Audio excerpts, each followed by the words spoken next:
Qu'est-ce que tu... C'est les débuts de Hollywood.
Maël, je l'ai rencontré au tout début de mon projet de film documentaire.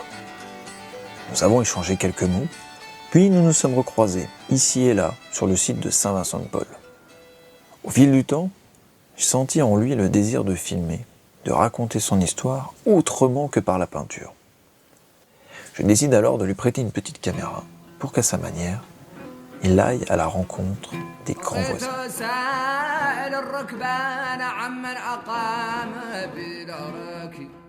Mais elle était brûlée à mon arrivée ici. À l'instar d'Ika, j'ai trop approché le soleil du désert. Je me suis brûlé les ailes. On m'a enfermé dans les géoles du désert. Je me suis échappé par miracle de mes geôliers. Je suis ici en France. J'ai vécu ici 20 ans. J'ai fait mes études supérieures en France. Mon fils, mon petit-fils sont nés ici, français. Mon père était français. Je ne me vois pas ni immigré, ni émigré, mais intégré de chez intégré. Bel et bien français de droit, puisque c'est le pays des droits de l'homme. Je suis un artiste, acteur du rayonnement de la francophonie, de la culture française. Ça, c'est un acquis. Je suis, en fait, le vrai produit colonial. Ce qu'ont rêvé les organisateurs des colonies d'antan, c'est de produire des indigènes, entre guillemets, comme moi, qui parlent excellemment français, qui châtient bien la langue de Mérimée, qui connaissent les us et coutumes de la société française, qui peuvent s'y fondre positivement. On leur apprend même que leurs grands-pères étaient des Gaulois. Manque de peau, moi, c'est la dernière colonie française qui n'a pas été colonisée. Il y a eu résistance. Mes parents, mes grands-parents étaient des résistants, des savants, des érudits, avec une culture. Mais cela n'a pas empêché que je devienne ce que je suis devenu. Donc, je rentre dans cette forêt qui s'appelle la France, et je gazouille comme les moineaux de cette forêt, sans perdre mon chant.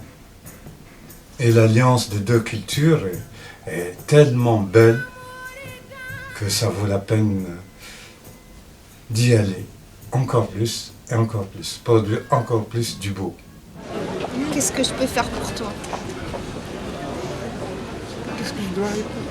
Je sais pas, un bisou, je sais pas. Oui, allez, un bisou. Enchantée. Je suis contente de te connaître. Parce que vous et moi, on est venus au début ici, il n'y avait rien. Et c'est ce que je disais à la dame. Je disais à la dame quand on est Dame, tu venu. m'appelles la dame maintenant? C'est Sandrine. Ah, Sandrine, allez, je m'excuse. Et c'est ce que je disais à Sandrine. J'ai dit, il y a 2 ans, bientôt 2 ans, on est venu, il n'y avait rien du tout. Il n'y avait ni animation, ni des gens, ni rien. Il n'y avait que nous, les hébergés. Ouais. Il y a la cafétéria, il y a à manger, il y a à boire, il y a à danser, il y a le méchoui. Il y a aussi des résidents qui trouvent du travail là, qui se Oui, forment. il y a certains travails, ça les aide. C'est pas grand-chose, mais c'est toujours ça. Ça les active. C'est comme ça, on dit comme ça. Formation. Puis ça leur permet de reprendre un peu confiance en eux. Oui, oui, c'est ce qu'il faut. Surtout quelqu'un de jeune. Quelqu'un de jeune, il a un avenir.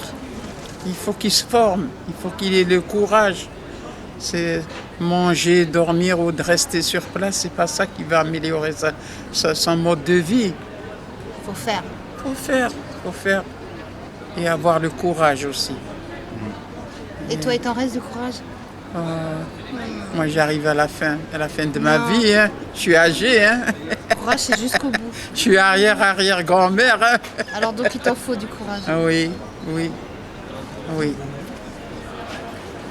Je pense pas mal à Binaté, un Ivoirien qui est en train de demander l'asile en France, qui lui en fait passe ses journées ici sans trop savoir, il n'a pas forcément d'occupation. Et donc pour nous il a été d'une aide vraiment très très précieuse. Et puis au début il savait pas trop ce qu'il faisait, en fait on lui faisait souder des bouts de métal les uns entre les autres et je pense qu'il se demandait un peu s'il n'était pas un peu... il me trouvait un peu étrange parce qu'il comprenait pas l'ensemble du projet.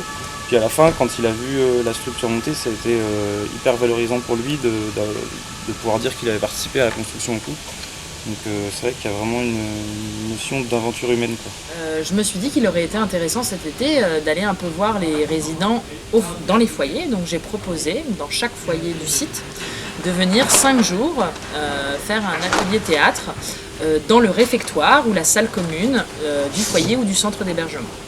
L'activité elle-même, qu'est-ce que ça t'apporte? L'activité, ça m'a permis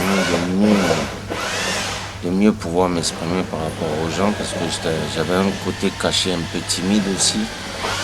J'arrivais pas à finaliser parfois mes phrases, à regarder droit dans les yeux les gens, mais actuellement c'est quelque chose que je peux faire facilement.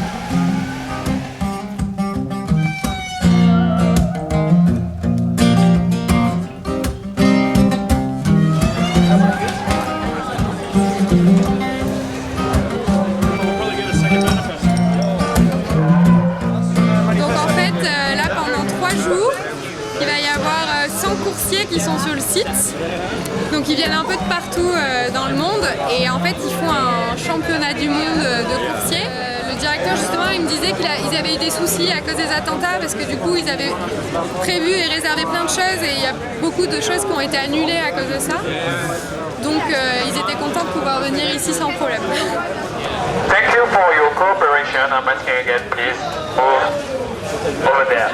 Je vois qu'il y a quelques logements temporaires ici. Non, c'est très joli. Il est agréable que ce ne soit pas commercial comme les autres friches urbaines comme celle-ci, comme il y a au Ground Control, par exemple.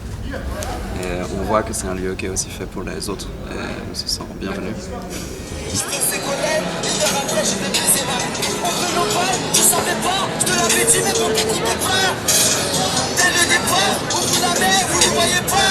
Moi en fait j'aime tellement cet endroit que il y a quelques heures là juste avant de venir je me suis inscrite via le site internet pour être bénévole ici.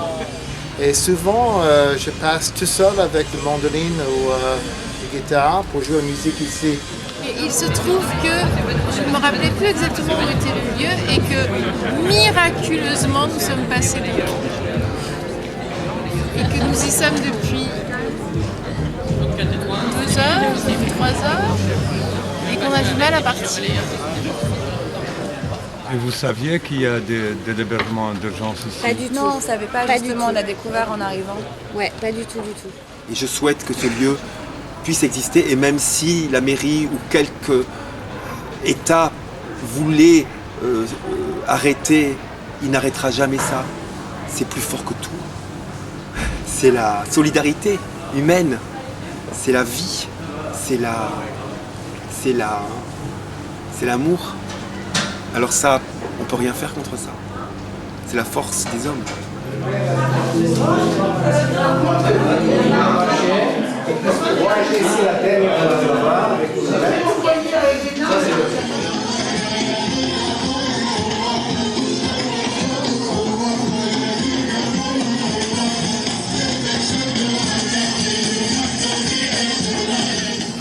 Qu'est-ce que tu penses de la quiétude et de la paix dans le site? La paix dans le site? Voilà. Une pensée comme ça. Une pensée spirituelle, ouais. Je pense que c'est relaxant. Ça me relaxe.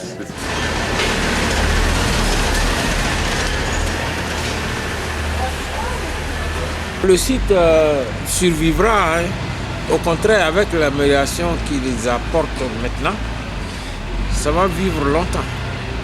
Ça va vivre longtemps parce que même les riverains viennent aussi discuter avec nous, se promener. En tout cas, c'est très bon. Ça va vivre, ça va vivre. Ça va vivre. Même au-delà des 10 ans, même, ça va vivre. Même si ça dépendait des princes qui nous gouvernent, qu'est-ce que tu as à leur adresser à ce sujet? Qui prennent exemple de ce qui s'est passé ici. C'est-à-dire que tous les possibles qu'ils imaginent depuis 50 ans, nous on les a fait. Et que eux, à part se regarder le nombril, à part faire des choses en disant qu'ils font des choses et que finalement c'est pas vraiment une politique ni sociale, c'est pas vraiment une politique libérale, c'est une fausse politique, c'est une politique d'énarque.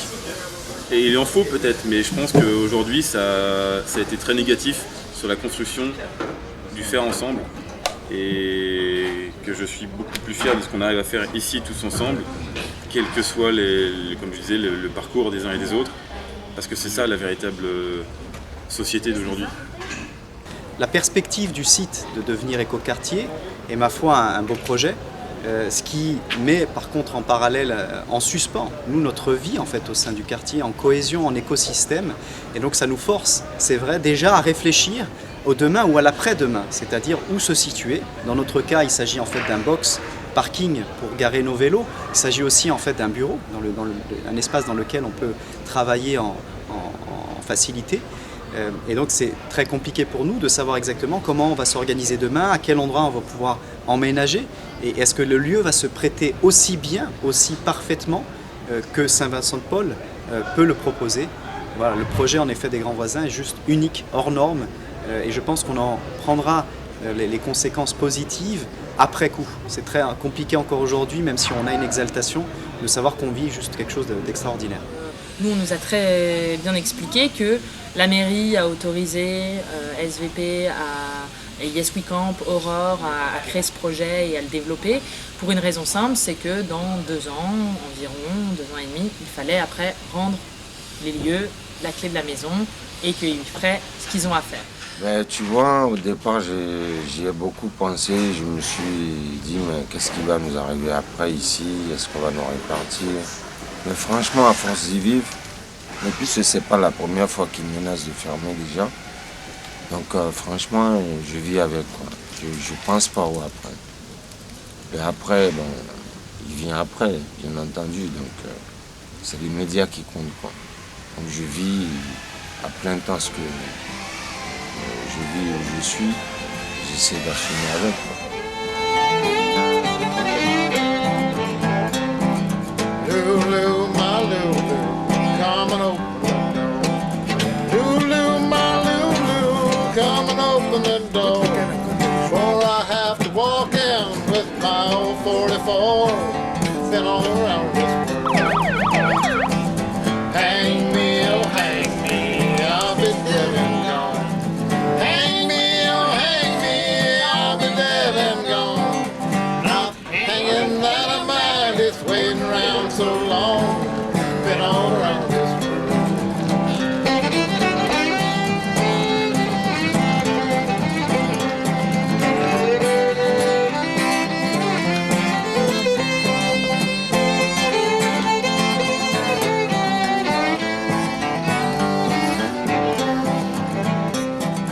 Mama and Papa and little sister make 3.